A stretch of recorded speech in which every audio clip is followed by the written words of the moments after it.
Picking up the pulse of the day, now joining us is Akinlere Akinyiga, who is a tax and regulatory expert. You're very much welcome to the pulse of the day.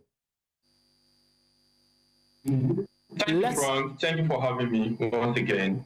Let us start with MultiChoice Nigeria. They recently reported a loss of 243,000 subscribers in just 6 months, and they're citing economic challenges.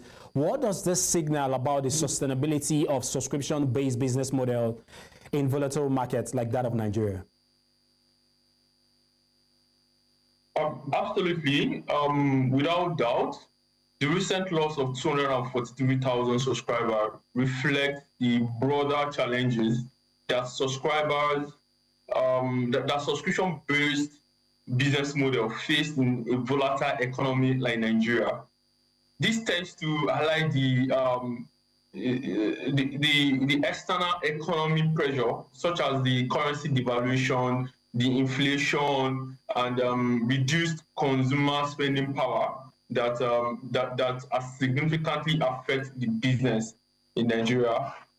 There's no doubt subscribing to MultiChoice or subscribing to DSTV is discretionary spending, especially goods that are not considered as essential goods will literally be cut off when people are faced with several economic challenges.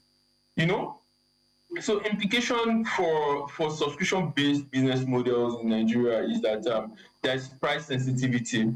You know, when there's economic pressure, household tends to prioritize essential spending, making it harder for companies to, with higher price points, to retain customer. That's right. Again, there's also currency fluctuation. So because of this currency fluctuation, I believe people like the companies like MultiChoice will have to purchase some content abroad, and they will have to buy in some equipment. And the current economy also presents some issues around there, because they will be expending some efforts in that aspect. So there's also a competitive pressure in the sense that, like you know, there are several competitors to the service, to a similar service as MultiChoice is rendering. So, and there are also cheaper packages. In fact, there could be some free one, although not advisable. So, and again, there are other strategies for adapting and retaining customers that MultiChoice might be looking out for. Like one of them, they should be looking at a flexible pricing model. So that way, I mean, a lot of Nigeria has clamored over the years for pay-per-view. So MultiChoice might be looking in that direction to see how they can provide some level of flexibility in their content. All right. Yeah, absolutely. All right, Akinlere, let's shift gears a little bit to Seplat Energy. They've announced their exchange rates for Naira payments on Q3 interim dividend. With Nigeria's forex market quite unpredictable, we're seeing a lot of issues around the market, quite unstable. How can companies manage shareholders' expectations? And what strategies should investors adopt to navigate such currency risk? There is no doubt. I mean, a lot of companies, a lot of multinational companies that are in Nigeria, they will be finding it so difficult to manage shareholders' expectation.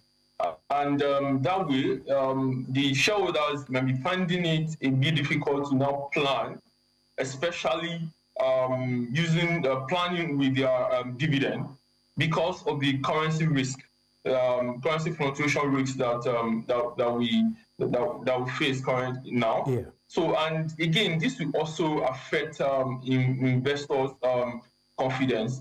So there are several strategies that both the companies might use to manage shareholder expectation. One of them is transparent communication. For instance, I expect that Seplat would have communicated ahead of time about the impact of the currency fluctuation on what the dividend can be in the near future. They need to they need to brief them periodically. Yeah. The economy is as the economy is moving, and they should be briefed on the impact of the currency fluctuation on what their expectation of dividend can be. So, okay, so again, they might be looking at dual payment option. Okay. The Nigerian government is negotiating, we have no time on our side. The Nigerian government is negotiating a $5 billion trade facility with Saudi Arabia. And remember that all of this is against the backdrop of the BRICS nation, investment with the BRICS nation. What's your take? Do you think that this is a game changer for the economy? And what opportunities and risks should investors and market shareholders consider as we await the outcome of these talks? Absolutely. I mean, this could be a transformative idea, and which we offer the potentially much needed boost for Nigeria economy to enhance infrastructure funding, foreign investment, and but I believe that as the details unfold, investors and market stakeholders should weigh both the opportunity and risk associated with the deals. So one of the opportunities that investors and market stakeholders can be looking at is increased foreign direct investment. I mean, like with this trade, these trade facilities could be coming into some sector, and market stakeholders should be looking at playing in those sectors. I mean, some of the sector could be the agricultural sector and infrastructure sector. And so, again, one of the opportunities could be improved infrastructure development, because such funds will definitely be tied to a particular sector of the economy. Yeah. So, so stakeholders should be looking at how they can play in those sectors so that they can be a beneficiary of those sectors. So, looking at the risk, there could be some risk. There is debt sustainability concern. So how possible are you able to manage that debt? Because trade facility is not just going to come for free. Is it going to come in form of equity or debt finance? So if in an instance it comes in form of debt finance, how are you going to sustain that debt? So then Nigeria as a country might be looking at the geopolitical and the political risk. Okay. So because that So I think that solved it. All right. Thank you very much for joining us, Akinlere Akinyiga, who's a tax and regulatory expert. It's been a great time having a great conversation with you. Thank you, Frank. Thank you for having me once again.